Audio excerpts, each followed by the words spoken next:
Hemos venido hablando de quién es el hombre. Y para responder a esta pregunta de quién es el hombre en la Biblia, porque nuestra materia es antropología bíblica, ¿quién es el hombre para la Biblia? Hemos recurrido al origen. ¿Qué dice la Biblia sobre el origen de la humanidad? Y empezamos estudiando Génesis capítulo 1, Génesis capítulo 2, Génesis capítulo 3, donde se nos narra cómo ha creado Dios al hombre, cómo lo ha hecho, qué significan las palabras imagen de Dios, semejanza de Dios, de dónde viene la maldad del corazón humano. Vimos en Génesis 3 la caída, el pecado. Después nos adentramos en el misterio de la muerte. El hombre es un ser caduco. Decíamos en el Génesis es basar, carne. La basar es caduca, la carne se acaba, se termina. Y entonces descubrimos que somos caducos, que estamos marcados por la experiencia de la muerte, que Dios nos creó a su imagen y semejanza, nos creó para la vida, pero el hombre por su pecado y por su maldad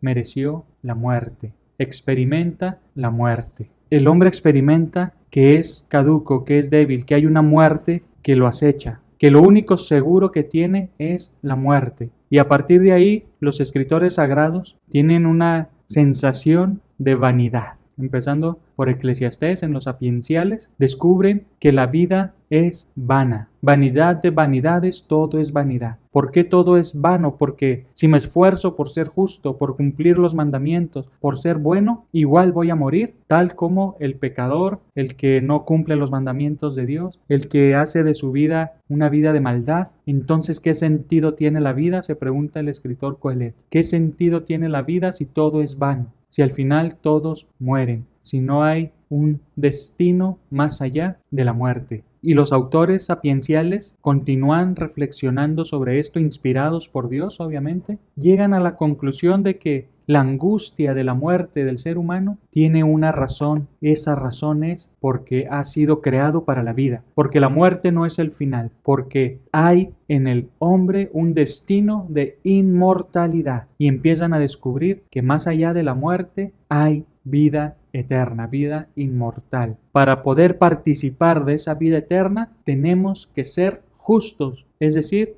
el impío, el pecador, el malvado quedará en el olvido de Dios, pero el justo por su fe vivirá. Descubren que esa angustia de la muerte tiene una razón, no es porque sí. El hombre está angustioso ante la realidad inminente de su muerte porque no ha sido hecho para la muerte, ha sido hecho para la vida. Y por lo tanto el justo tiene vida. Y vemos cómo en la época de los macabeos, los hermanos macabeos, son capaces de entregar su vida en martirio por el nombre de Dios. Y no sucumbe su fe ante los verdugos. Ellos, los macabeos, van ofreciendo su vida en martirio uno por uno porque tienen la convicción de que Dios los resucitará. Empiezan a vislumbrar la resurrección de los muertos. La resurrección de los muertos es algo verdadero. Ellos también a su vez lo van descubriendo, inspirados por Dios, de que la muerte no es el final. La muerte no tiene la última palabra.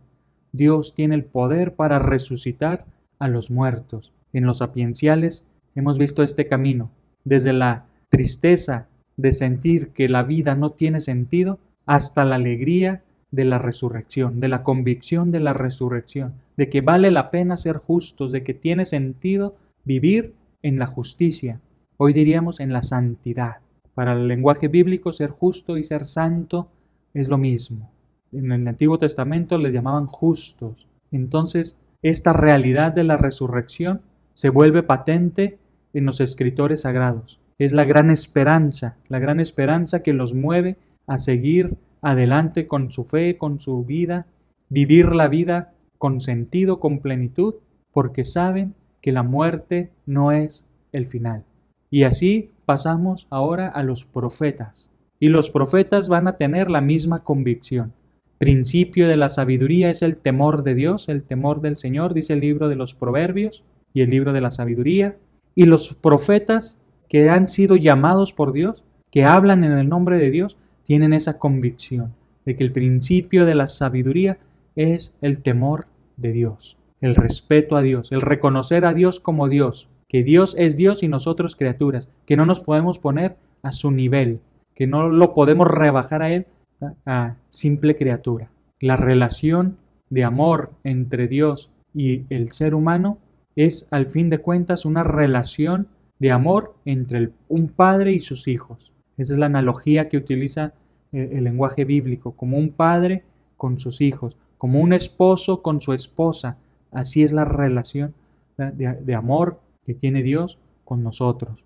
Análogas, ¿verdad? Son analogías, figuras que tratan de aproximarse a la relación que hay entre Dios y nosotros, que en la relación que Dios espera con nosotros, como un padre con sus hijos, como un esposo con su esposa, pero más que eso, más que un padre, más que un esposo. Entonces lo supera totalmente. Son palabras de nuestro día a día para que nosotros podamos comprender la relación que Dios espera con nosotros.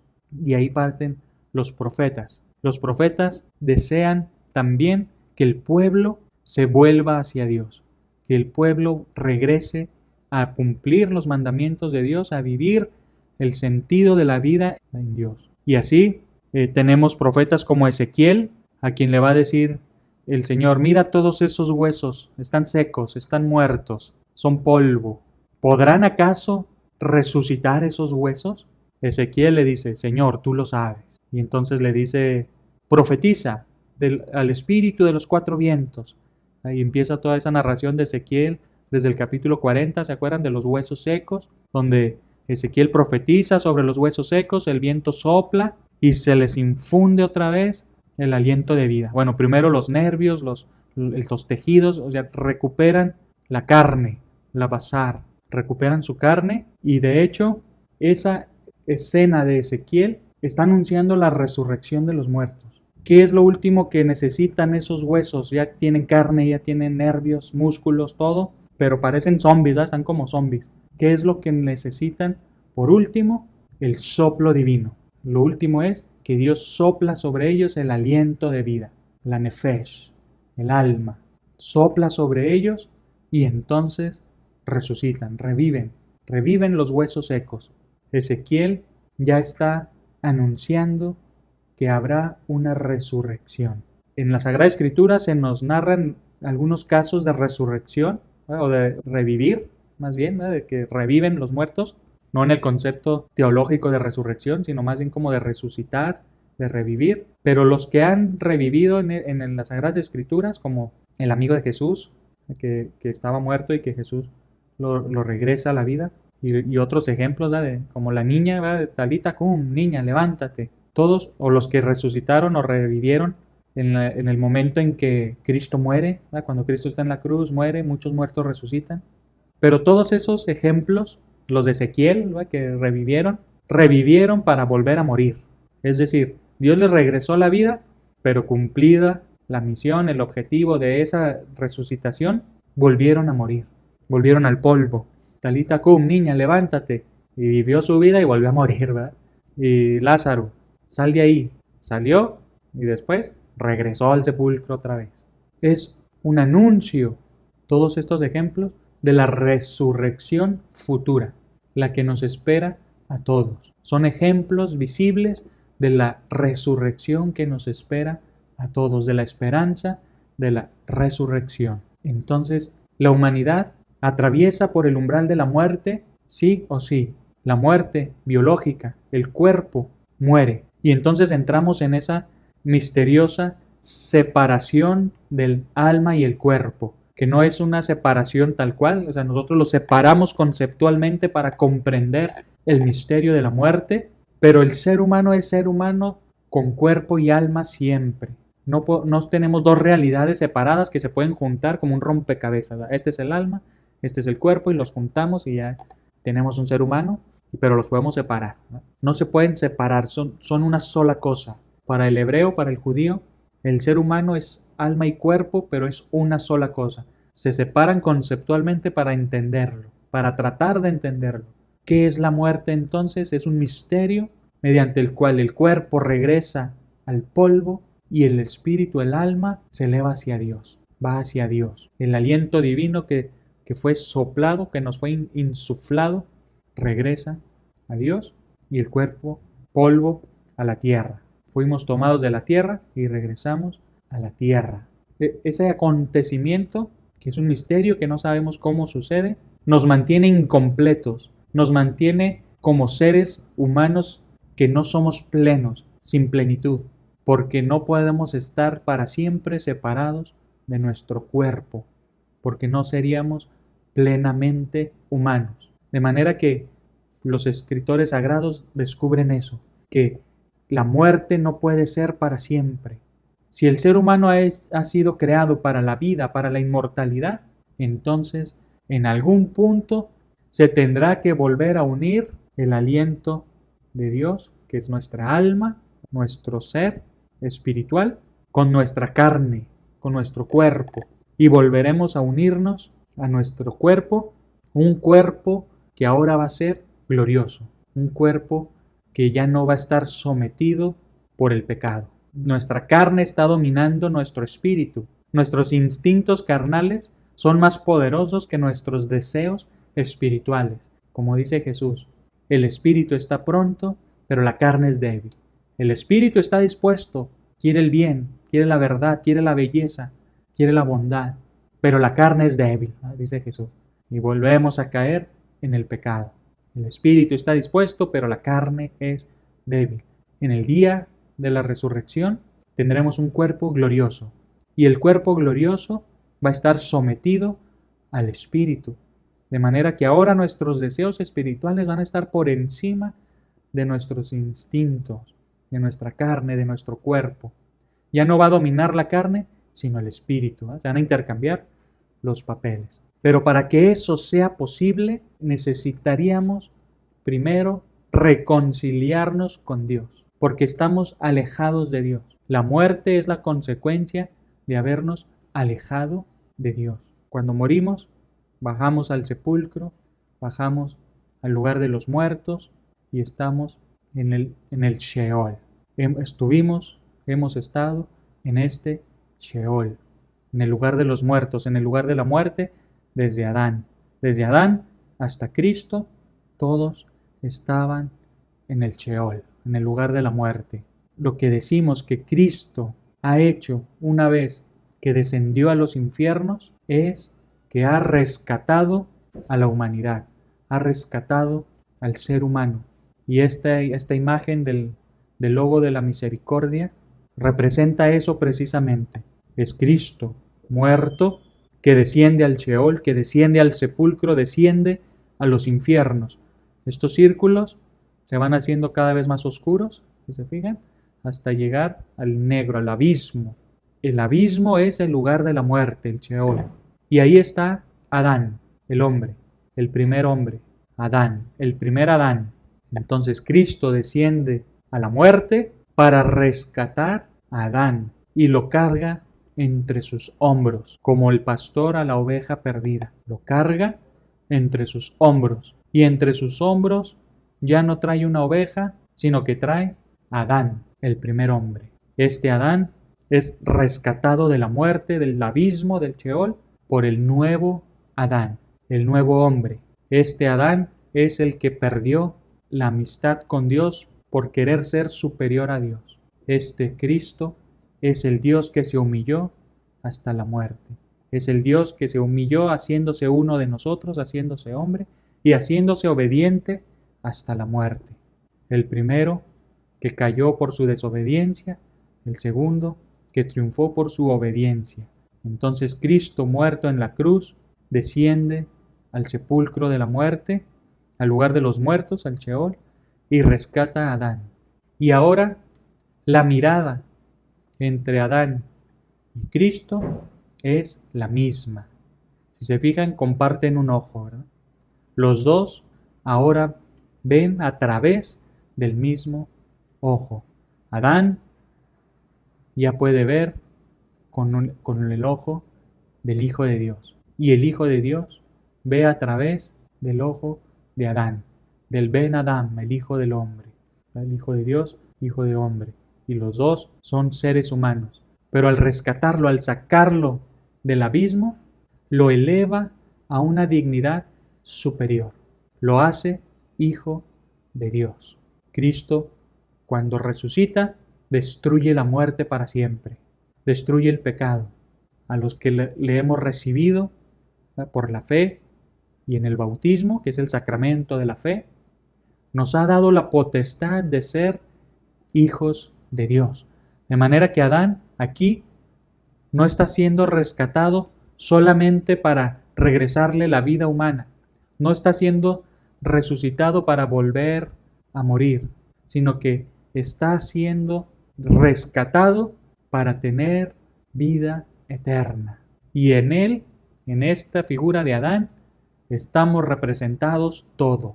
Este logo de la misericordia lo que nos está diciendo con Cristo, rescatando a Adán del abismo, es que todos en Adán estamos siendo rescatados por Cristo.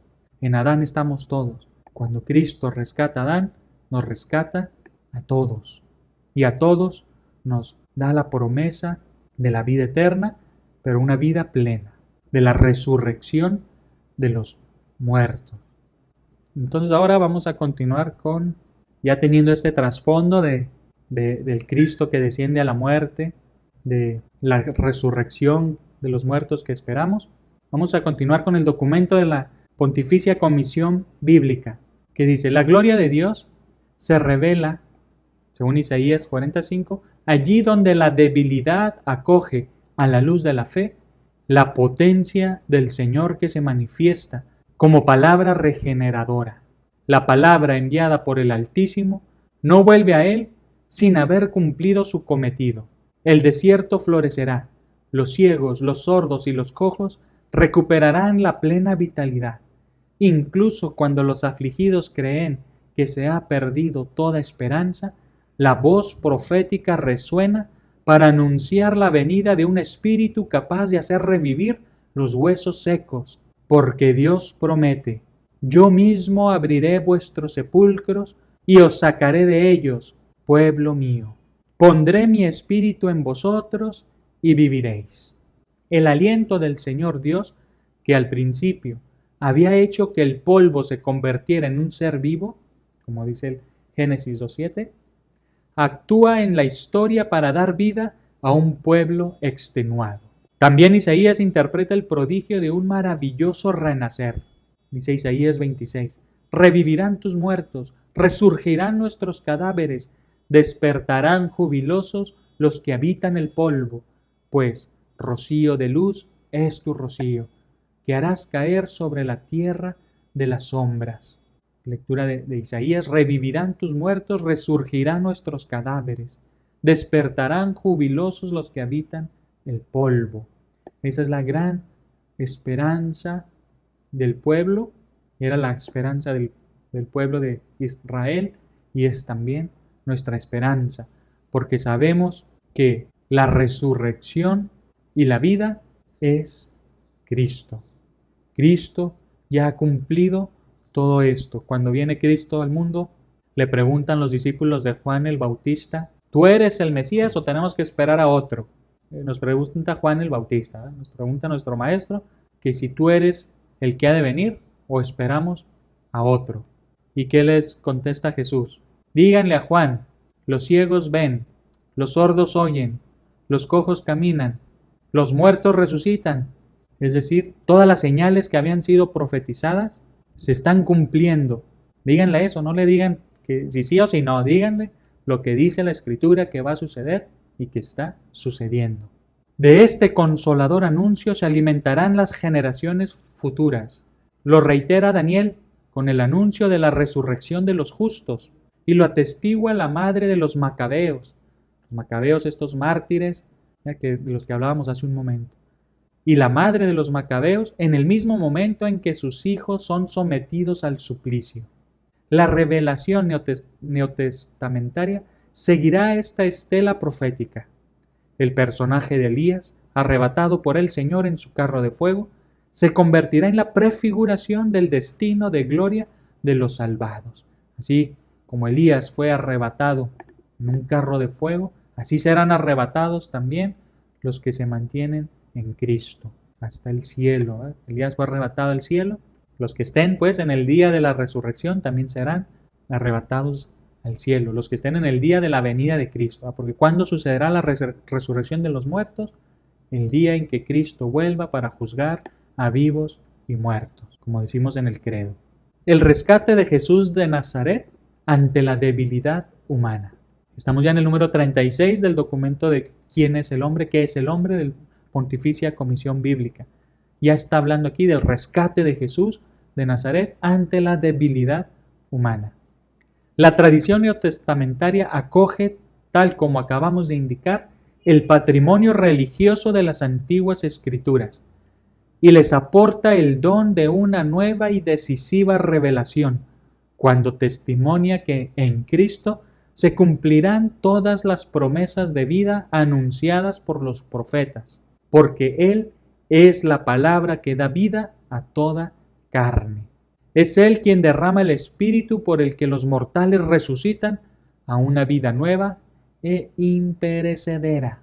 Solo Dios puede obrar prodigios de esta naturaleza, y por esta razón Jesús de Nazaret, hombre entre los hombres, fue reconocido como Hijo de Dios.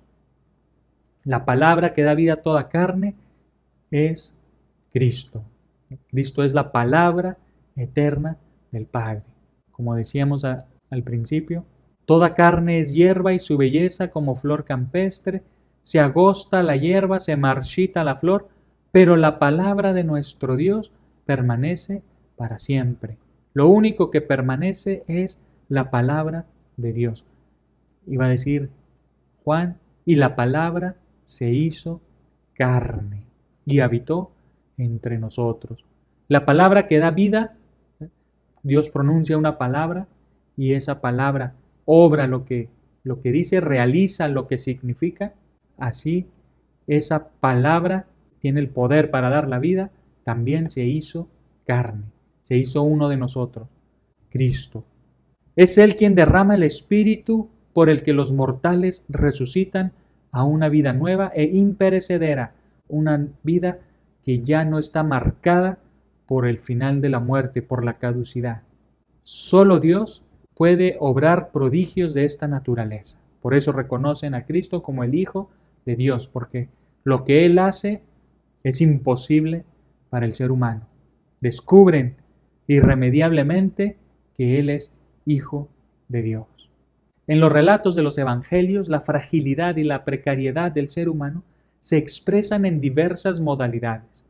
Los evangelistas siempre las presentan con el fin de exaltar a modo de contraste la potencia, el dinamis, la potencia divina del Señor Jesús y demostrar a los cansados de corazón una fuente de esperanza segura. La caducidad humana se manifiesta ante todo en la enfermedad, que es presagio de muerte cuando adopta la forma de fiebre, hidropesía, debilidad, síntoma de una salud amenazada, pérdida de sangre, o la terrible plaga de la lepra. Es decir, ante estas enfermedades, lo que descubre el ser humano es la inminente llegada de la muerte. Incluso nosotros ante la enfermedad, algunas más graves que otras, lo que podremos llegar a sentir es la inminencia de la muerte, sobre todo cuando son enfermedades muy graves o accidentes, un accidente de auto o que nos lleve a la cama, que nos tumbe, a que nos mande al hospital. Descubrimos ante la enfermedad la inminencia de la muerte. La enfermedad a veces es esa antesala de la realidad de la muerte, de la cual al principio le teníamos miedo, pero que hoy, a la luz de la venida de Cristo, ese miedo ha sido destruido. El que nos tenía esclavizados, decía la carta a los Hebreos, el que nos tenía esclavizados por el miedo a la muerte, es decir, el diablo, ha sido derrotado. Además, se dan situaciones de discapacidad, como ser ciego, sordomudo o paralítico de la mano o de los pies, en las que se manifiesta una imposibilidad a menudo prolongada y en algunos casos congénita para realizar las actividades dignas del ser humano. En estos casos, la calidad de vida queda tan profundamente afectada que se condena a estas personas a una existencia miserable. Y no solo hoy, sino desde los tiempos de Jesús, Estas enfermedades estaban marcadas por un prejuicio de algo que se llamaba la justicia retributiva, que significa que si tú no cumples los mandamientos de Dios, es decir, si te la pasas pecando, entonces lo que te corresponde es la enfermedad. Y si estás enfermo es porque eres un pecador.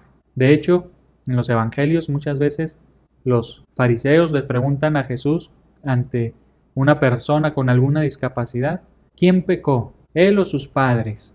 Y Jesús les dice, ni él pecó, ni sus padres pecaron. Si está así es para que se manifieste la gloria de Dios. Y en ese caso concreto, la gloria de Dios se manifiesta con el poder de la palabra de Jesús, la palabra que da vida.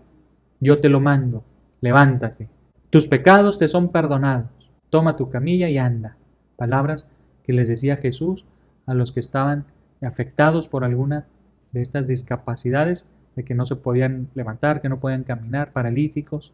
Pero se manifiesta también la gloria de Dios, porque en la debilidad es cuando Dios obra, es cuando Dios nos hace fuertes. Y se manifiesta porque ahí tiene que intervenir el amor, la caridad, la dignidad humana. ¿Qué tan respetuosos somos de la dignidad humana de los demás? De que si están enfermos, que no se pueden levantar, los podemos cuidar, que somos capaces de hacer un sacrificio para cuidar al desvalido, de que nos podemos sacrificar parte de nuestro tiempo para atender al que no se puede mover. También ahí se manifiesta la gloria de Dios, en el amor, en la caridad entre los hermanos. En otros relatos evangélicos se narran situaciones de peligro grave, como cuando la muchedumbre se encuentra en el desierto, hambrienta y sin recursos, o cuando la barca de los discípulos es zarandeada por la tempestad. La hostilidad de los adversarios hacia los seguidores de Jesús constituye también una amenaza mortal. Así como perseguían a Jesús, también a los discípulos los persiguieron y los querían matar.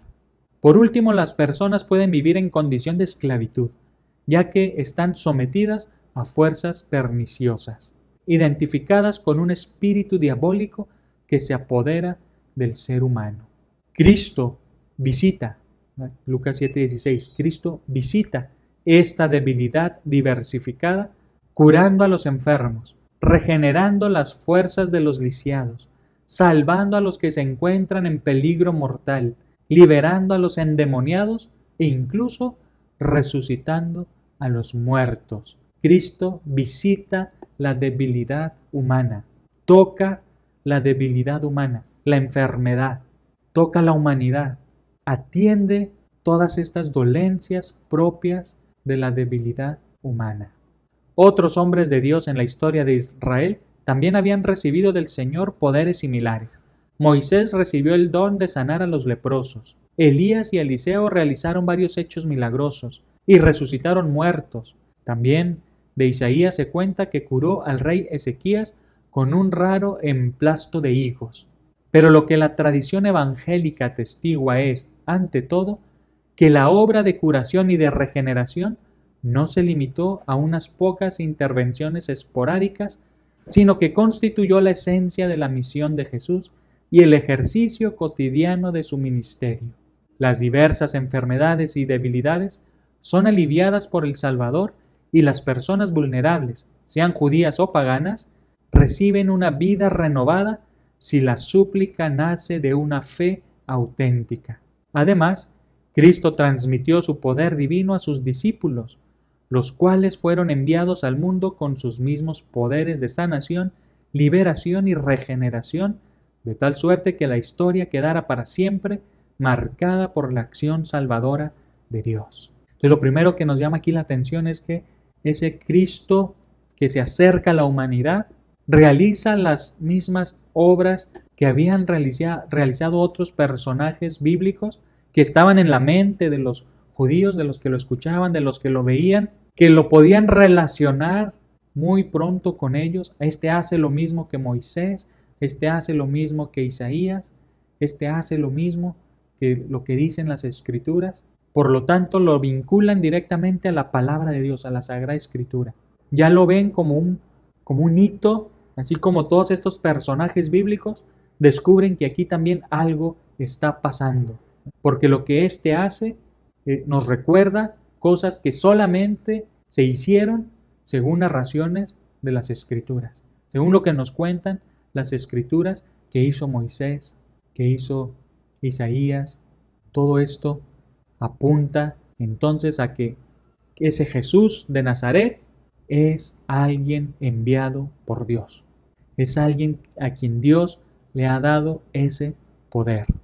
Cristo, nos dice aquí también, no se limita a los judíos, sana también a los paganos, atiende a los que vengan a Él independientemente de su religión, sean paganos o sean judíos.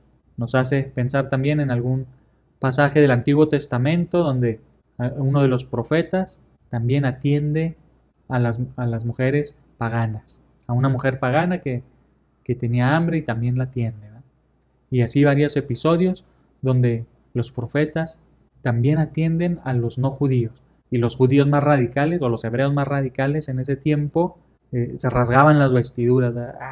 Ha sido impuro porque los tocó. Tocó a alguien que no es judío, por lo tanto es impuro. Ante todo esto, también se enfrenta Jesús. Y no solo él, sino que además transmite ese poder a sus discípulos. Transmite el poder de sanación a sus discípulos.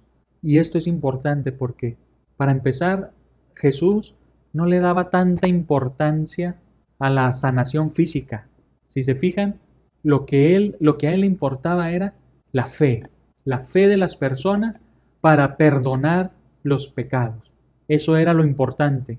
La sanación era lo mismo que la salvación. Para Jesús es lo mismo, sanación y salvación.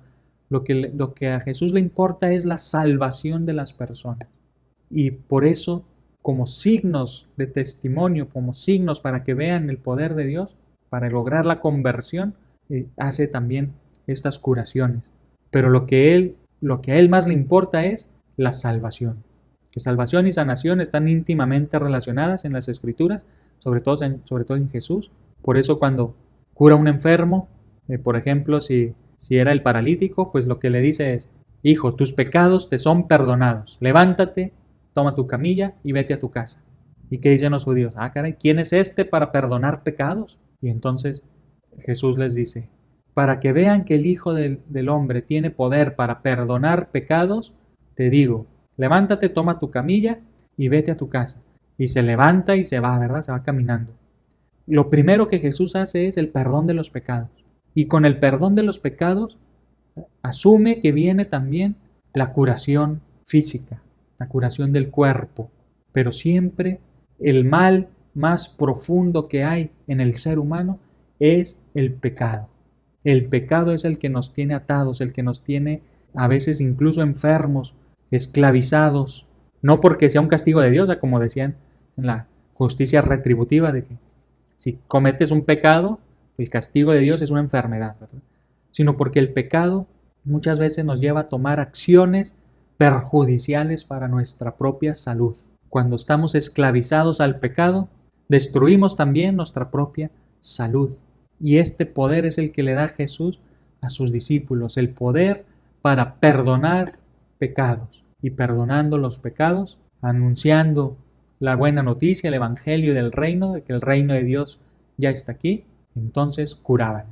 Curaban también los discípulos a los enfermos, pero no los curaban por curarlos, sino que su misión era anunciar el reino de Dios, anunciar la misericordia, el perdón de los pecados y, como consecuencia también, la salud física, regresar la salud física, sanar.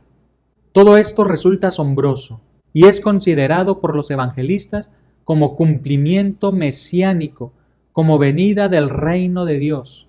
El ser humano, asustado ante la perspectiva de morir y abatido por sus debilidades, es rescatado amorosamente en la carne, pero sobre todo es reanimado interiormente. La fe en Cristo libera realmente del miedo y hace que las personas se llenen de esperanza y sean capaces de alabar a Dios de forma sincera y constante. Todo ello a condición de que se comprenda el sentido de la actuación de Jesús y de sus apóstoles y se reconozca el valor del signo a los gestos salvíficos obrados en la historia. Todo esto que ha hecho Jesús es asombroso y es considerado por los evangelistas como el cumplimiento mesiánico. Es el Mesías. Aquí se cumplen todas las escrituras que hablaban sobre el Mesías. Los apóstoles reconocen en Jesús al Mesías, al Cristo. Cristo significa Mesías, al Mesías, como venida del reino de Dios. Reconocen que el reino de Dios ya está en medio de nosotros. En las obras y palabras de Jesús, en los hechos y discursos de Jesús, descubren que ahí se cumplen todas las escrituras. Cristo es el Mesías. Y eso los llena de esperanza, los llena de alegría. El ser humano, asustado ante la perspectiva de morir, siempre el miedo a la muerte está latente cuando no hay una esperanza de lo que sucederá después. Y abatido por sus debilidades, al descubrir que está enfermo, que hay cosas que no puede hacer, se descubre débil, caduco. Sin embargo, es rescatado amorosamente en la carne. Es rescatado, redimido en la carne por el Hijo eterno del Padre, que se hace hombre, ofrece su vida, muriendo en la cruz del Calvario, descendiendo a los infiernos, rescatando la carne mortal del Adán, del hombre, resucitando. Y resucitando nos abre las puertas de la vida para un día también nosotros resucitar con Él. Pero sobre todo es reanimado, resucitado, revivido interiormente. La fe en Cristo libera realmente del miedo. La fe en Cristo libera. Cristo nos hace libres. Nos libera de la esclavitud del pecado, del miedo a la muerte, del sinsentido de la vida. Nos libera de todas las ataduras de la muerte. Incluso nos libera de la enfermedad y de la muerte cuando gritamos a Él, cuando hacemos el grito de auxilio con una fe verdadera. Cuando la muerte es inminente, cuando la realidad de la muerte es inminente, la fe se convierte en un grito de auxilio a Dios. Incluso ahí, Dios nos libera en Cristo y hace que las personas se llenen de esperanza y sean capaces de alabar a Dios de forma sincera y constante. Nos llena de esperanza porque ya sabemos que la muerte no es el final, que la última palabra no la tiene la muerte, que la última palabra la tiene Cristo. Y Cristo nos quiere vivos, nos quiere para la vida, nos quiere para la inmortalidad. Por eso nos llenamos de esperanza y somos capaces de alabar a Dios de forma sincera y constante. Constante significa continuo, es decir, para siempre. Todo ello a condición, con una condición, de que se comprenda el sentido de la actuación de Jesús y de sus apóstoles, el sentido de sus dichos y de sus acciones, de lo que Jesús dijo y de lo que Jesús obró. ¿Cuál es el sentido de esas palabras y de esos hechos de Jesús? La salvación. La salvación del alma, la salvación del alma y del cuerpo. Como habíamos dicho, no es que el ser humano sea solamente alma o solamente cuerpo. La salvación del ser humano. Eso es lo que le importa a Jesús, la salvación. Es decir, llegar a una realidad de relación perfecta y plena con Dios. Esa es la salvación al final de cuentas. Una perfecta y plena comunión con Dios. Hacia allá se dirige todo lo que ha hecho Jesús, todo lo que ha dicho, todo lo que ha hecho, sus obras y palabras, sus gestos, sus signos salvíficos. Todas las palabras y obras de Jesús son gestos salvíficos, son signos de salvación. Todo eso es lo que le importa a Jesús, a condición de que comprendamos que todo lo que Jesús dijo e hizo fue para nuestra salvación a través de gestos salvíficos. Y esos gestos salvíficos siguen obrándose hoy. Hoy Cristo nos sigue alcanzando nuestra debilidad, nos sigue visitando. Cristo nos alcanza, Cristo nos visita en los gestos salvíficos de la liturgia. En la liturgia Dios nos alcanza con todo su poder de salvación y de sanación. De sanación. En la liturgia Dios sigue actuando con sus gestos salvíficos. Los signos salvíficos, los signos de la salvación están en los sacramentos. La liturgia. La liturgia son los sacramentos y la liturgia de las horas. Ahí es donde Dios nos alcanza hoy con todo su poder de salvación y de sanación.